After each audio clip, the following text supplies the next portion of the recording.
கிளைமேட்டில் பார்த்தீங்கன்னா நல்லா சூடான சூப்பரான ஒரு சூப்பு ஹெல்த்தியாக வீட்டிலையே வந்துட்டு ரெடி பண்ணிக்கலாம். ஏன்னா இந்த கிளைமேட் சேஞ்ச் ஆனாலே நமக்கு சூடாக ஏதாவது குடிக்கணும் போல் இருக்கும். அதுக்கு தான் நான் இன்றைக்கி சூப் வச்சுருந்தேன். அது மட்டும் இல்லாமல் வந்து பார்த்திங்கன்னா இது வந்து பீஃபோட எலும்பு தான் கொஞ்சம் எடுத்து வச்சுருந்தோம்.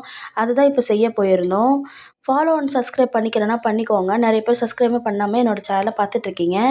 ஓகே, சப்ஸ்கிரைப் பண்ண அனைத்து பேருக்கும் ரொம்ப ரொம்ப நன்றி. Thank you friends. ஓகே, இப்போ பார்த்தீங்கன்னா ஒரு சின்ன குக்கர் எடுத்துக்கலாம். சின்ன குக்கரில் கொஞ்சமாக எண்ணெய் ஊற்றிட்டு வெங்காயம், தக்காளி, பச்சை மிளகா போட்டு நல்லா வந்துட்டு வதக்குனதுக்கப்புறமா இஞ்சி பூண்டு பேஸ்ட்டு வந்துட்டு கொஞ்சம் தண்ணியாகவே ஆட் பண்ணிவிட்டா நல்லா இருக்கும், அடி பிடிக்காமல் இருக்கும்.